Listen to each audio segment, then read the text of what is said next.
Right. So we kicked off the show. Welcome everybody to episode 11 of season 5. What is it like? That's close to like 70 something episodes, Mario, over the last year and some change. But Crazy episode time. 11, season 5 of the Level Up Your Wealth podcast. We talk about the gaming industry from a business perspective. One of your hosts, Marcus Howard, joined by Mario and Brendan. Brendan's getting queued up, ready for a match. So he's doing a quick tutorial with Mario. Let everybody know where you're from and introduce yourself. Say hi to everybody. What's going on, y'all? Mario Payne in beautiful Jacksonville, Florida. It's not raining, so hopefully the Wi-Fi won't be in and out. But just happy to be here. Yeah. The picture on your end is clear today. So I think you got solid. You got all the upstream and downstream going today. Yes, cross the fingers. And then we're joined today by Brendan Hall. Brendan, can you say hi to everybody? Welcome to the show. So, first of all, Mario, I didn't know you were from Jacksonville. I actually worked in Jacksonville for one summer at the Times Union this was 2007. Yeah. So can I do an honorary Duval? Duval. Let's go. That's funny. Awesome. That's what's up. That's awesome. Yeah, so I'm for those who don't know, I am the esports coordinator at Endicott College in Beverly, Massachusetts, about 20 miles north of Boston. We have some gorgeous beaches right across from campus. We've had curriculum here in esports management for about 7 years now, and we offer we're one of the handful of schools in the state offering esports management as both a minor and major. But I manage. We just opened our brand new esports lab 2 months ago. I also manage all of our competitive esports teams, as well as help out with our curriculum. So I primarily teach, league operations, administrative stuff, and then also esports marketing, of which I am a frequent speaker on these things, Marcus. So that's kind of the we'll get more into my journey, I think, as we go, probably. But that's kind of the Reader's Digest. Yeah. You've been on the speaking circuit recently. I guess maybe even before we connected in Boston or Worcester, rather. Yeah, the Worcester. No, yeah, I spoke this summer at the NACE National Convention about what I've crafted as kind of my students call it the Be Home Manifesto. What it really is just kind of some universal truths about how to grow brands, from the ground up. It's principles that I first picked up, building a sports vertical for New England Patriots 15 years ago, and I found to be pretty universally evident things through each pivot in my career, from going to ESPN, going into the world of tech, to now going to the esports. So. Yeah, I decided at some point to stop being so modest and understand that I actually have something people want. So that's taken me a long time to understand that, but here I am. Sounds like the clip from what is the Liam Neeson movie? He's like, develop a specific set of skills over a long period of time. So that movie. Hey, Brendan. So question. So dealing with different genres, like what difference do you see from like the larger companies and some of the smaller tech companies when it comes to building brands? Like, are the more established brands don't want to make any changes to the brand? They just want to just kind of keep things smooth? Are they open to make changes? And the smaller brands, how open are they to make changes? Or are they just growing? Like, tell us some of the difference in brand development between smaller companies and larger. It's a great question. I love my former employer, Huddle, so maybe sort of a loaded question as they come under scrutiny a little bit for some lack of progress. But I think, to your point though, I think when you're starting out, right, you're trying to find your lane, you're trying to find your groove, and so I think you try to create a culture that's more experimental, understanding that failure is often that portal into the discovery, right? And I think when you're starting out, you kind of have that agency to take those swings. But as your company grows and you've got margins, you've got a comfortable profit margin, you've got guaranteed income coming in, I think the risk feels more real, and it feels more like you feel like you have more to lose almost. I don't know. It's a great point, though. I do feel like there's sort of an inflection point with companies where they hit a certain point in their growth where the innovation slows because they're afraid of what they might lose from that shift. I think that's definitely fair. It's kind of one of the things I think is cool about working on esports. Is we're kind of still, I think, in some areas still in that early adopter phase, and still trying to find our lane, still trying to find what's working, what's not. But and so there's a lot more, I think, creative license. Not that it's good, but I just find it as you grow, I think it can be harder to maintain that culture of innovation. Certainly, we see that over and over again, have we not? Yeah, right. It's earlier days, and I think the irony there you said about trying to test new waters, if you will. I think for a lot of brands, esports was part of that 10% experimental budget. And unfortunately, I think we've seen a lot of brands not get a return on that 10%. So they just redirected it back to email marketing or traditional brand engagement. Yeah. Well, I think so. I don't know how you guys feel about, so I think even really in the last couple of weeks, we saw kind of almost a tectonic shift in at least content and media strategy from our political candidates, right? Where, okay, you have Kamala going on the Breakfast Club, and she didn't really do one-on-one interviews with legacy media or lack thereof. You saw Tim Walz streaming Crazy Taxi with AOC on Twitch. Like, I think this was probably the first election cycle where this influencer stuff, the streaming, the podcasting, like that's not just a niche thing. It is the strategy. Right. And how many companies do you think are there? What percentage of C-level executives are out there still wondering, like, should we do a podcast? Right. And we're the leaders in the industry are like 5 years beyond that. Right. So that's cool. All right, we're gonna circle back on all of that and do a deep dive on kind of the esports opportunity in collegiate. First, let's get a round of Rise of Elements, right? Some of you may remember we had the Rise of Elements team on the podcast. I guess that might have been 6 months ago. They've got a new demo out, and so now Brendan and I are gonna have a 1v1 match here, and it's an updated demo. I think I probably have a little bit of an edge to play this game maybe 3 times. So, it's not too many times. He's a professor. He's a coach. I'm sure, he's going to learn quick, and this is going to be a good match. You're too kind.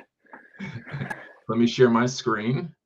Let's do it. And while we're doing that, let us know where you're tuning in from. We can see you here in the chat. We want to give you a shout out. We appreciate your support of the show. Let's do this. Jump over here. You should be able to see my screen now. Oh, let's try that again. Now, just gonna play, go to tournament. Our tournament code is level for level up. Right, level. Okay. Right. So opponent found. Opponent found, right? So we use the lobby code, the custom lobby code, so it's gonna match us up, and then we get to pick our heroes. Oh, I said opponent found. Let me try that again. I said match level. Oh, opponent found. Here we go. Here we go. So now we're gonna pick our heroes. Oh, so geez. each hero has like an element to it, elemental affinity. Show them true power. Right. You think about the creativity, like who thinks of Swamp Thing of all things? Like, it's just the creativity back then. Oh man. Yeah, I don't know. That's one of the. And then it worked, by the way. Yeah, I know. Oh, it kicked us back out. Did it kick us back out? Let's see. Did it kick us out? I think it did kick us back out. All right. Well, maybe we could do just a regular. We're gonna do a time match and see if it'll connect us again. Can you go back to play? Click on time, and we'll see if it will connect us. Opponent found. Here we go. I know that this is still early access, so if you're not familiar with early access games, they're still in development. Sometimes there will be bugs. Looks like we've seen one. I'll be sure to share that with the team, but this is still a great concept. Should you click lock in? Show them true power. Just leave me alone. All right, here we go. Mudruck. So the way this works is it's time. We each have 10 seconds to make as many matches as we can. And it goes very fast. Yep. Oh boy. So I'm gonna go first. You actually have an advantage over me because my camera is right here, like between me and the screen, and so I can't see. Oh, there we go. Ran out of time. What the? So your goal is to make as many matches as possible. When you make matches in specific colors, they fill your power meter at the bottom. Yeah, 10 seconds goes by a lot faster than you think it would. Jesus. Okay. Wow. Okay. Yep, I found one.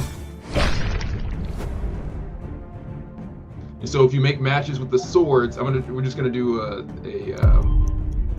quick tutorial here while you're playing. Match the swords, it does damage to the enemy. Okay. So you can match any of the other elements, you get that specific elemental power. I can't find anything else because I'm trying to talk at the same time. Oh, I got one. Oh, I think it might have glitched. Okay, so I lost my turn. It's your turn. All right. Let's see what we got here.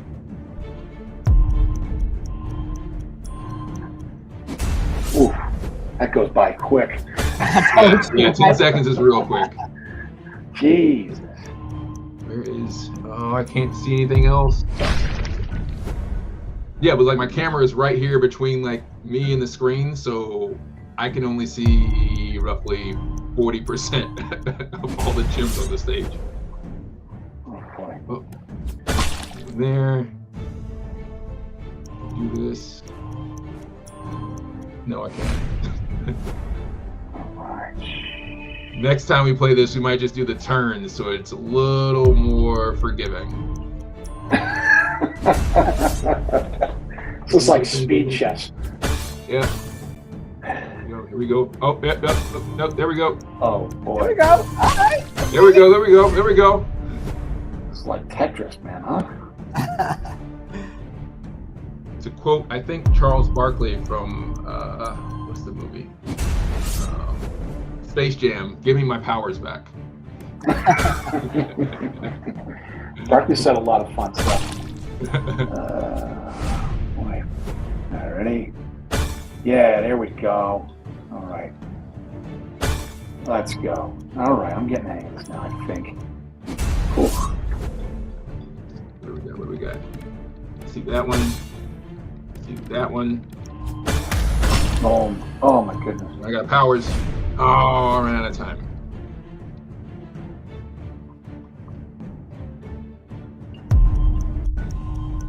Oh. So These people walking in the street just flail around here like, what is this guy doing? They probably can see all the matches. Like, what are you doing? It's right there. There's some guy in the stream losing his mind right now because I can't think of my feet quick enough for this. The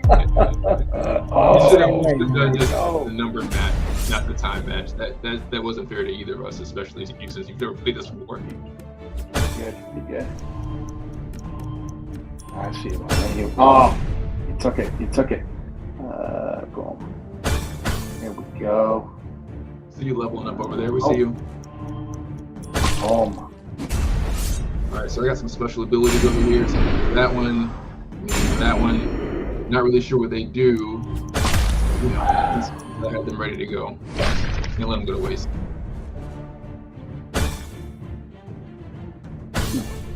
Go.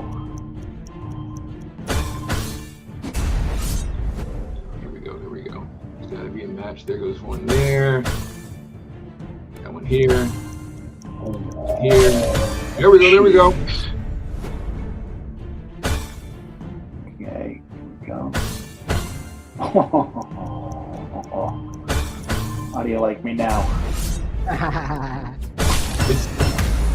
got my special. Here we go. My ultimate. Here we go. A little bit of time left. Boy. Oh, baby, here we go. Boom. Powers here. Not quite sure what they do.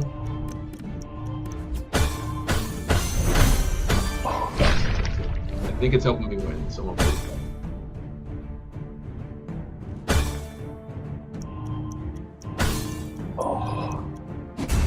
If you want, during my turn, you can mouse over the abilities in the bottom corner. It will actually tell you exactly what they do.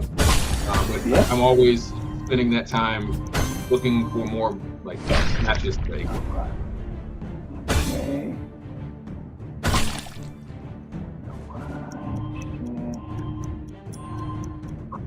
This one, that one. You got that one. Got that one. Oh, wait. Ah, that's not a match. Ah! Let's go. It's a long game that I thought was going to be happening. Actually, I thought it'd be a pretty clean sweep. Yeah, no, I'm embarrassed. So it's okay. It's a learning opportunity for everybody. From me. Here we go. Here we go. Here we go. Powers. My powers back. Ooh, it's getting close, Brendan. Getting close. Is it? Is it really? Man. There we go. There we go. Good match. Good match. I once stayed at a Holiday Inn Express. That's fine. You're a good sport, man. I appreciate you. Hey, all good. This will be for my like blackmail reel later on in life. So. You can add a new game to the students that they when you have new students in both in your programs and in your class, right? Introduce them to some new games. I have a work study student who plays games like this all day. She'd actually love this. I'm gonna Can I send it? Can I send this to her? Yeah, it's a public demo. Public demo. Public demo. Okay. What I'll have to get your what is it? What is it again? So the game is called Rise of Elements, and the studio is called Elements. Wicked Fox Games. Cool. Yeah. So anyway, back to your career, right? So you're working now at Endicott, or then I think you were at Oxygen Esports. Is that correct? Is that how you started in esports? That's how I started. So I actually I got to give a lot of credit to one of my great mentors in my career, J.J. Alberts, who was hired there at Oxygen as their vice president of partnerships. And, he had seen the growth of esports when he was in academia at Dean College in Franklin, Mass. And, this was an opportunity, I think when I was talking to them, they owned the Boston Breach, and I looked at the branding, the logo, it was like love at first sight. I was like, this is one of the coolest things I work on in my career. I had challenged these guys about email marketing because I had done at the time I was running a newsletter, Huddle, that was going with 250,000 football coaches a month, and I had seen a lot of wins there. In a given fiscal year, I could. Our attribution software and sales was could connect that newsletter to over $100,000 for the closed one revenue. And so I had seen it really up front. And I had really challenged these guys about, I think they were looking for a social media manager at the time. And they kind of went back to the drawing board and came up with something for me. And so we kind of built out their CRM. And, I've always been a big believer in email and paid social. Those are kind of the secret sauce, I think, of any marketing strategy. Okay, Marcus, who's your favorite sports team? It's the Falcons. The Falcons. Oh boy. Oh boy. I have a lot of heartburn there because the fight in 28-3s. I won't. 28-3. Historic record-breaking loss to define all sports. Worst in history. Let me ask you this: when was the last time you went to ESPN.com to check the Falcons score? I can't remember. Okay. When was the last time you checked their inbox? I don't know, like an hour ago. So that's the new homepage, right? So the inbox is the new homepage, and so like websites, yes, it's the front porch. If you have a nice looking website, it says a lot about how seriously you take your company, I think, right? But so wait, there's an opportunity. I'm sorry. So when you say inbox, what do you mean inbox? What is that? Like an email inbox. Yeah. Oh, okay. Yeah, you see, Mario. When's the last time you checked your email inbox? Oh man, right before we hopped on. There you go. This is the new homepage, right? And so, and I think subscribing to like newsletters in particular, it feels like a more personal, more like tailored, curated experience for an audience that has specifically said, "Hey, I'm subscribing to your newsletter. Please bother me," right? And so I think, I think a lot of times when we're sending out marketing emails to a large audience that hasn't specifically, they checked off, hey, yeah, sure, I'll take your market. But like, we haven't heard so much about, should we send it at 10 o'clock or 11 o'clock, whatever. But like people who have specifically subscribed and bought in, they're kind of telling you like, hey, kind of get freaky with it. Like kind of, hey, be exposed to you a little bit. Bug me at I don't really care what I think a lot of people get messed up with like the win, like what wins that open, and I just think the cutest headline in the world can't win the open if the reputation of your brand is going south, So, but for me, newsletters, I think it's a really really good way to level up. There's a lot of people out there, whether it's Substack or other publishers like that, where people are really putting out a lot of thoughts out there that you can kind of level up really quickly. So I'd seen a lot of it at Huddle, working with coaching influencers. Here's different strategies I use for breaking down data in Huddle, and coaches really like that stuff. And yeah, sorry, go ahead. No, this is great. So second question on top of that, emails are better or text messages better? Because I would think that text message is more personalized, but again, you're saying we don't. Anybody going to send a text at 11 o'clock at night to a subscriber? So no, it's actually better. Totally. So I a couple of thoughts on that. So one, because one of the things at Oxygen, we hold a lot of watch parties at our own facility, Helix Esports, and any fan that came there, I'd introduce myself. Hell, I'd give my phone number and say, bug me whenever. And sometimes they would bug me at 1 o'clock in the morning. Hey, I heard this rumor on Liquipedia. You're going, hey, it's fun. But I think if you poll esports fans, I think they're kind of split on whether they like SMS or email better. And to your point about more. But let me ask you this, okay, Mario, how many missed text messages do you have right now? Not a lot, actually. I mean, because like if it's junk, then I just delete it, and then I check it, and then now will I text you back right then and there? Maybe not, right? But not a lot of mixed text messages, I don't think. No. And then how many missed emails you get? A lot. Okay, so you're making my point here is like it's a cleaner, less cluttered way to directly reach an audience that again has specifically like you have to be really careful with opt-in rules. Like so they have specifically said yes, please send me text messages without the so like again probably a cleaner channel than email in a lot of ways. But I think it goes personal preference.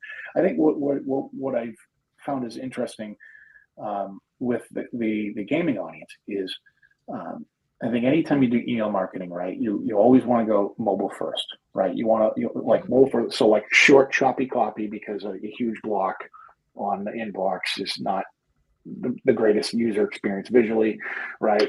Short, choppy copy, get right to the point, but a lot of times you'd run the data back and find that most of your audience is actually opening on desktop for some titles because they're on their PC playing, right? Yeah. So that's kind of unique. But then you have the other side of like, yeah, I don't check my email, but like, you want to get through to me, yeah, send me a text. So kind of, and I find that that's not consistent across different titles, right? I think, right, if you look at traditional sports, right, I think you find a lot of overlap in consumer habits between Red Sox, Patriots, Bruins, Celtics. I don't know. Feel free to push back on this one, Marcus. Like, are Hawks fans and Hawkins fans I cut agree from with the you. same cloth? Yeah. Okay. Yeah, So, I agree with you. Yeah. but I found that the behaviors were different from Overwatch fans to Call of Duty fans. And so that's I don't know, that's kind of unique. It's almost like I think if you're a New York sports fan, you don't just blindly root for all New York teams because there's so many of them, right? But you'll rally around one team. Like if you're a Knicks fan or a Yankees fan, or God forbid a New York Jets fan. God bless you. But right, yeah. So I don't know. I think that's kind of unique for esports. Yeah, I agree with you. I think that's one of the challenges for brands that aren't native to the space or endemic rather, or haven't made the opportunity that prioritize investing into the space, is they think of all video game communities are the same or one demographic. And then if they think one step beyond that, they'll say like all games within one genre are the same demographic or the same behavior set. And to your point, like that couldn't be further from the truth. Like even within the same genre, like you said, like one first person shooter game could be vastly different audience than another. Absolutely. Yeah, for sure. So you learned all of that over at Oxygen, and then you've made kind of a shift from there over this collegiate space. If you don't mind sharing, what was the catalyst for the shift from professional esports organizations? Because you've been at Endicott a few years now, right? Or at least a year some change. Yeah, been here 2 years. Yeah. 2 years. 2 years. So was it the shifting of the esports market? Because 2 years ago was the beginning of what people have been referring to generally as the esports winter, right after the crypto winter. Yeah. Funny how that happened. That's what happens when you take a bunch of money from crypto companies. Surprise.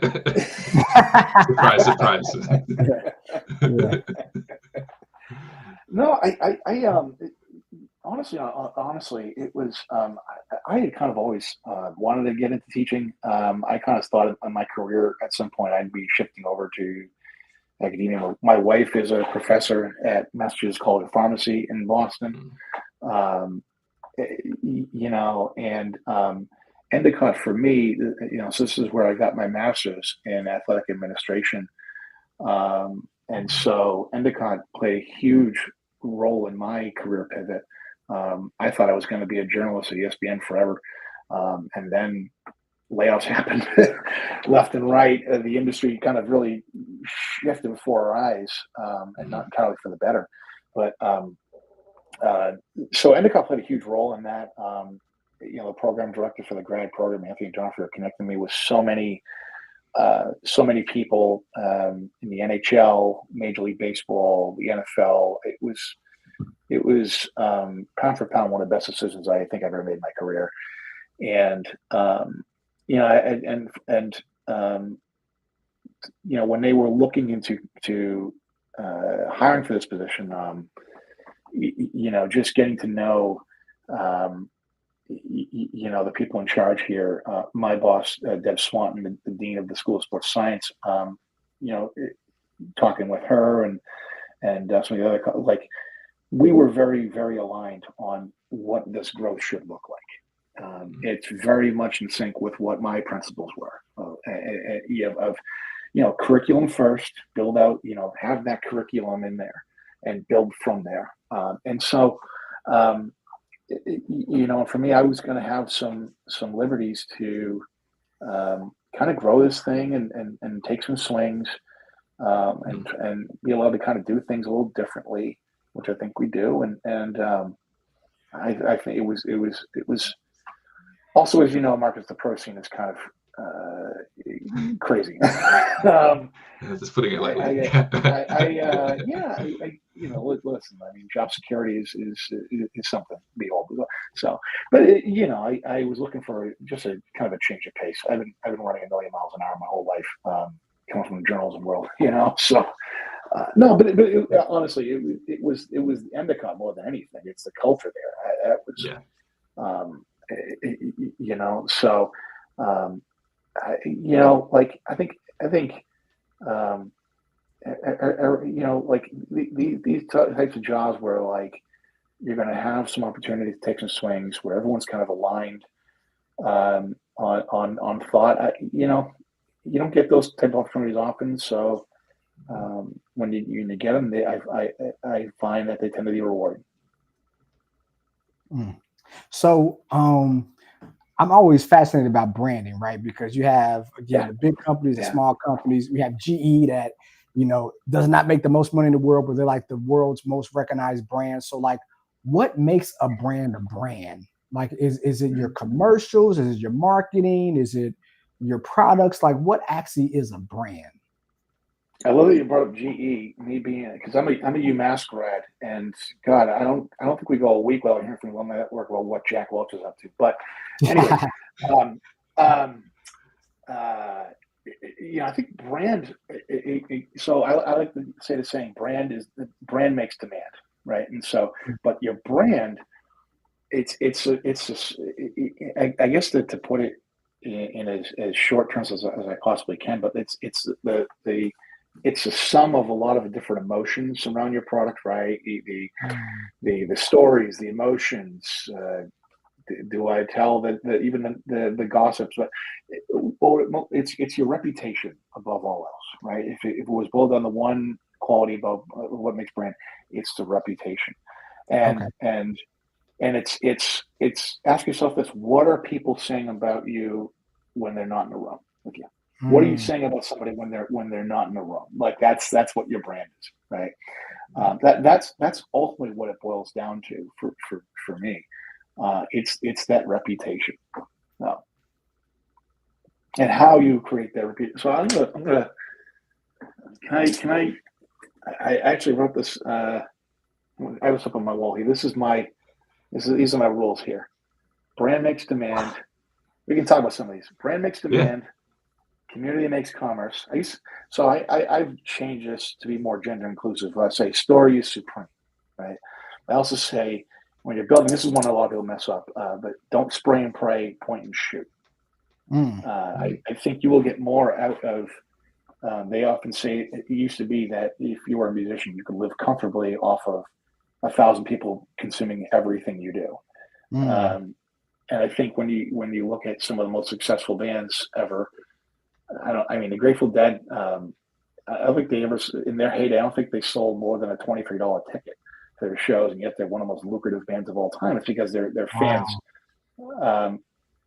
It's funny I talk about this now because, like, when I was in college, I actively avoided the "Oh, are you a Dead fan?" guy at parties, and now I'm like talking about how they're the greatest marketing experiment no one ever talks about. But right, like it's not about getting 100,000 fans. It's about getting the right 1,000 that are going to amplify what you do. And then I take these 5 E's. This is the Savannah Bananas 5 E's. If you ever read the book, Fans First, their founder Jesse Cole put out. It's great. He lives by these 5 E's, and these are really good rules for someone who's starting out. So you've got eliminate friction, right? What are the frictions your customers have? And how do you eliminate them, right? Entertain always, which I think they do very well, right? Experiment constantly, engage deeply, empower action, right? You want to empower them. I'm kind of going off on the rails here. I apologize, but you said brand, and now my mind is flickering, right? But brand really is reputation, and how you build that reputation through a number of different things, whether it's education, storytelling. Creating a community where people feel like they have permission to be themselves. Where a community where people are self-organizing around that education and storytelling you're putting out, right? So, but brand ultimately, I think comes down to reputation. And that's why I say, you could write the cutest headline in the world for an email, and it might not win the open rate. But like, you guys all like Malcolm Gladwell? Yeah. I think everybody. So, he has a newsletter, and he kind of writes sparingly, and he publishes random things. But you damn well know when I open that inbox, I see Malcolm Gladwell's newsletter. I don't care what the headline is. It could be something totally stupid. I'm opening it because he's gonna educate me. He's earned that reputation over 30, 40 years, right? So that's what brand is. Yeah. So we talked about building a brand, but then we have companies like Starbucks. They got in trouble a few years ago, and they're kind of rebuilding their brand. Best Buy got in trouble 5 or 6 years ago. So how long does it take for a company to kind of rebuild the brand and kind of rebuild the trust that they've kind of gained over the years? Goodness, if I had a great answer to that, I think all these companies would be pretty safe, right? So I don't know. It's a great God. You guys are asking awesome questions here. I love this. I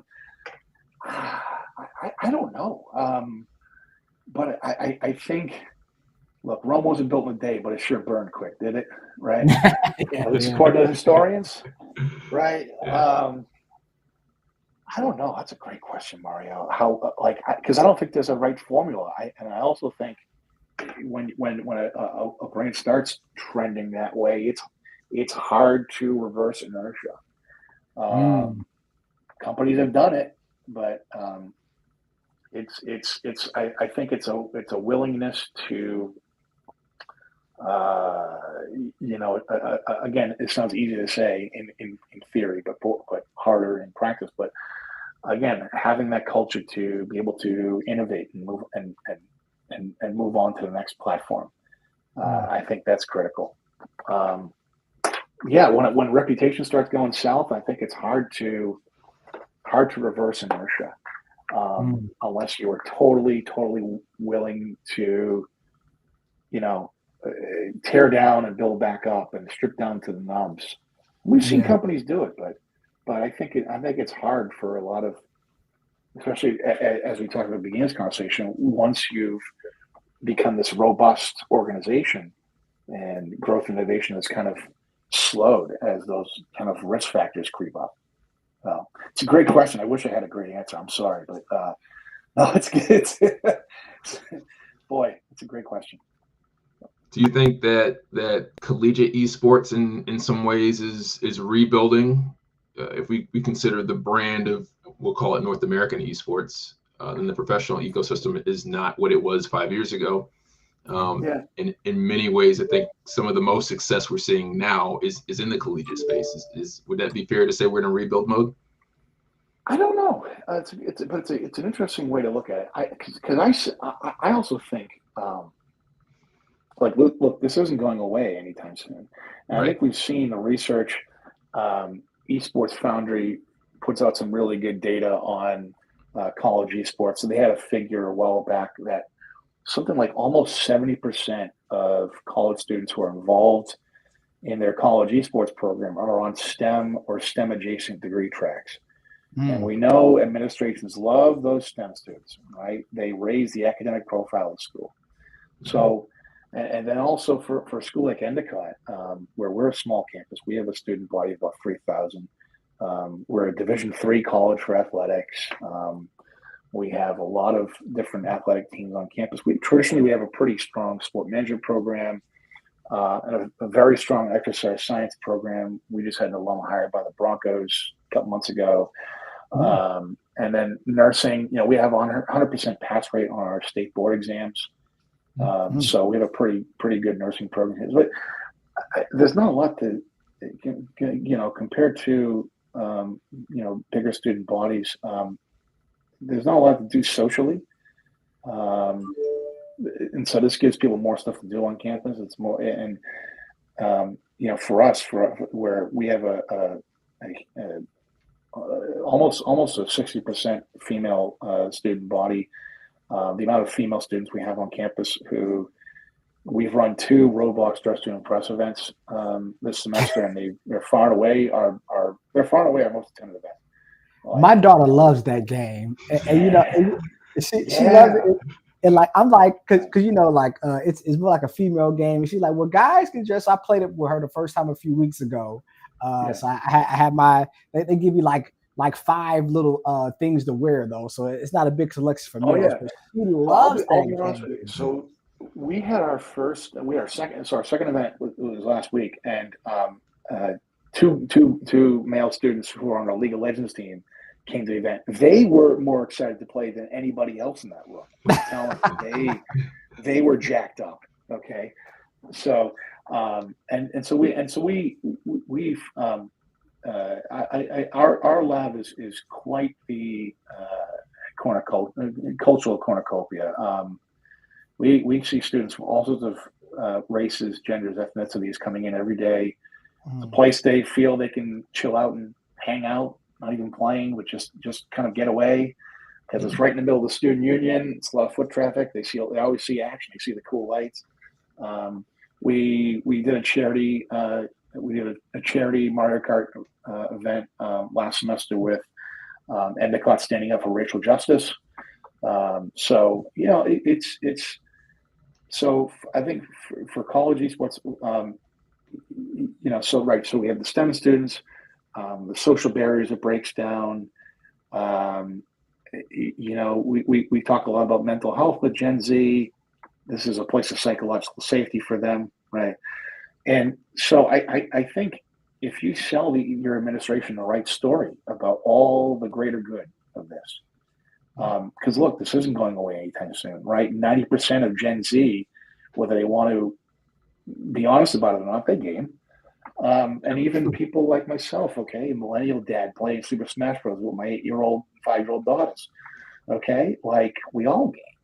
We're all into it.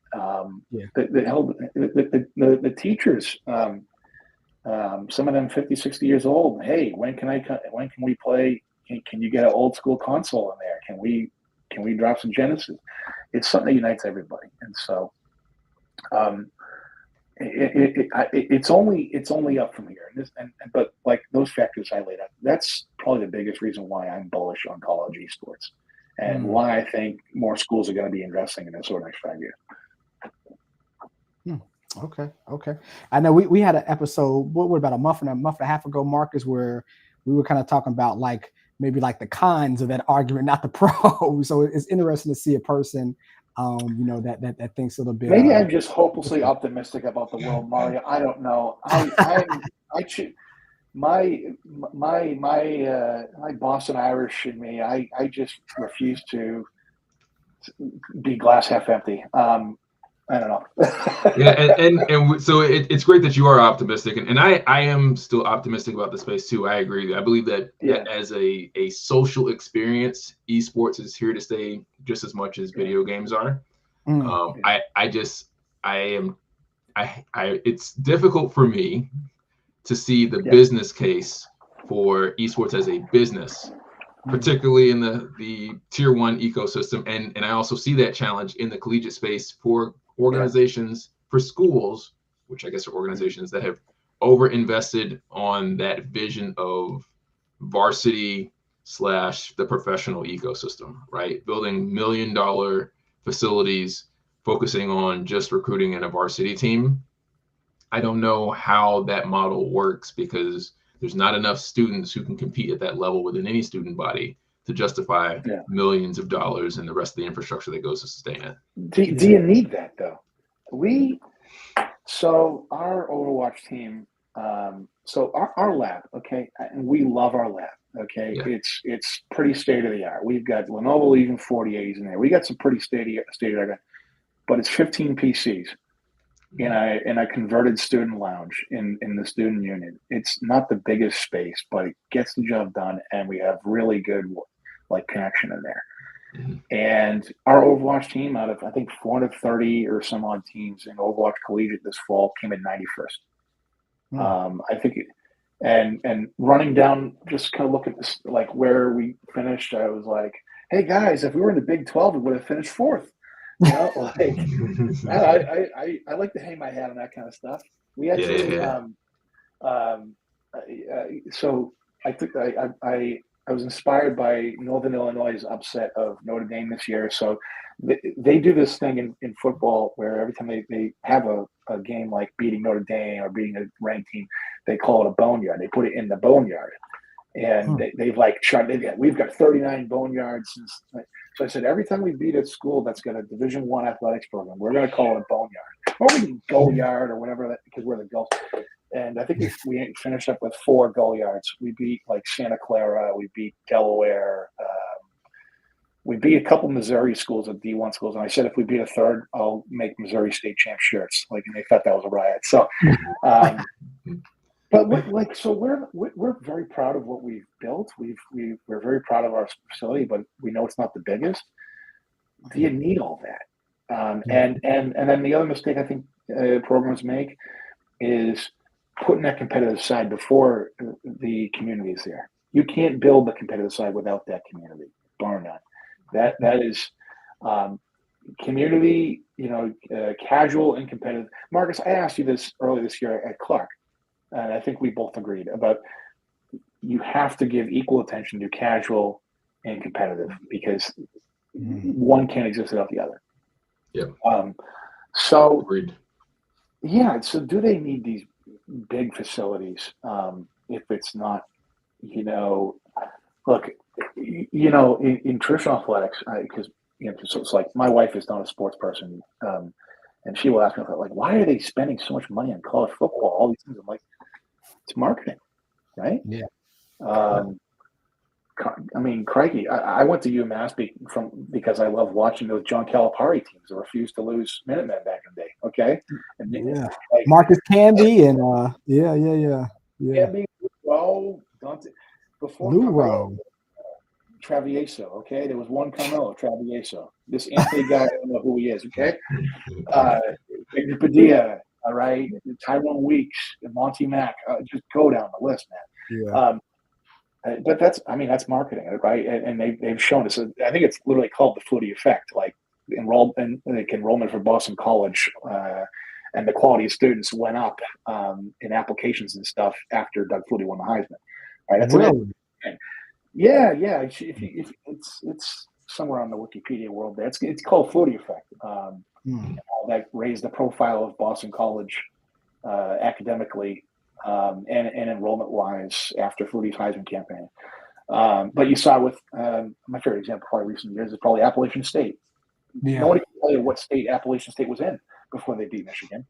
And now you see these little articles everywhere about, is Boone, North Carolina actually cooler than Chapel Hill, right? You look at these gorgeous like backdrops of their football field, like it's and I venture to bet enrollment there's way up, right? Coastal Carolina, another one. I see ball at the beach. I think something like 60% of their student body is from like the Northeast, something like that. But yeah, so I mean that. But okay, so but what about for esports, right? How does that work as well in esports? I don't know. So it remains to be seen that front. But to your point about these big, robust facilities before. They've got the infrastructure to support it, or I would say community infrastructure to support it. I think that's critical. Yeah. So, as a university, do you guys recruit like I know people go to.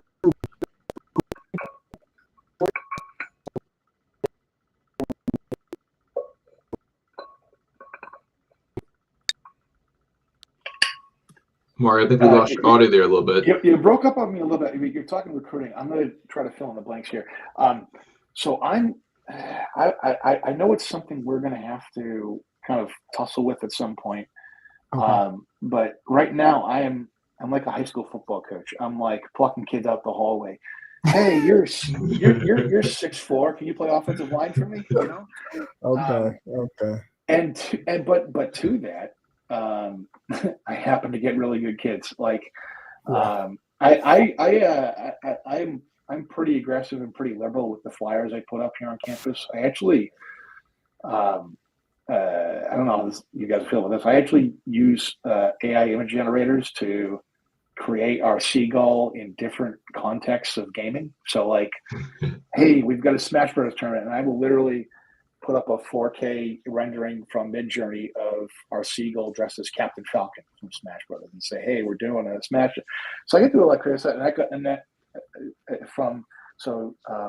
we have 2 female students on our executive board of our Esports Management Club who are tour guides here. And they tell me one of the most frequent questions is who comes up with those flyers. I had a student I went through last year, Adrian Chico, just knocked my door one day. Hey, I heard you're the guy I talked to about esports. I was ranked top 300 in Overwatch in high school. I heard you have an Overwatch team, and I didn't recruit him. I found him, and when I gave him my whole pitch of like, this is my vision for the play, he was like, oh my God, I'm all in. But yeah, I'm like kind of finding what we have for talent on campus and kind of selling them on the greater good of what we're trying to do. And another thing that's kind of good for us, and this is, I don't know if this is a question you were going to have at some point, but like there's a big debate, I think, right now with like whether you should report to athletics or department. Right, so we're in the School of Sports Science. We're not athletics. What that allows me to do is, because I don't have their Adidas supplier, I don't have their logo, we create our own branding. And so I actually had the students create a logo for us. And then I actually worked with an independent company called Moneyball Sportswear. They're out of Michigan. I had seen they had done some cool jerseys for a bunch of Boston City League high school basketball teams about a decade ago, and I took a mental note, like, I might want to try this someday. And they actually marked up this pretty sick jersey. They had never done esports before, but I was like, it's basically a soccer jersey.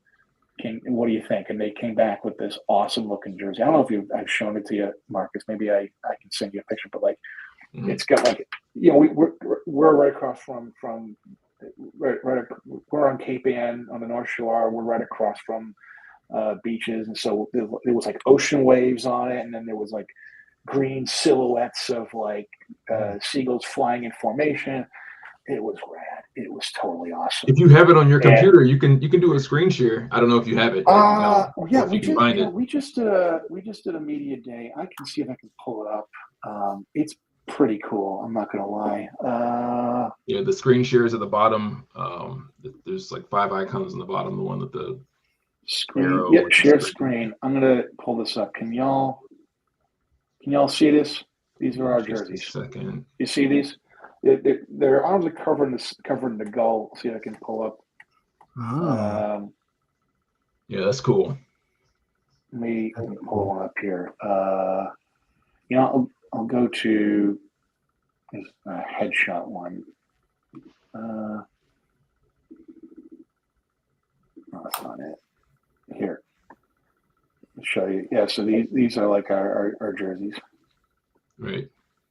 You like these? With the seagulls. Yeah, I see that. Yeah, that's cool. It kind of cuts off, but like as the color kind of turns to blue at the bottom, and there's ocean waves, but again, kind of like, I couldn't, kind of unintended virtue of not having the traditional branding is I got to create my own thing, and the students love it. And so they see that and like, oh, where can I get one? And I'm like, yeah, you got to join the team.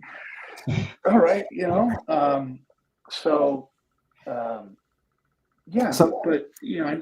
sorry, go ahead. No, I was just asking because I know we want to be respectful of your time. We always ask about AI. I know you talked about Midjourney, so especially you being in collegiates, like, what do you think about AI? Do you think it's something that's going to be taking away jobs? Do you think it's going to be an aid to individuals in the future? What are your thoughts about AI?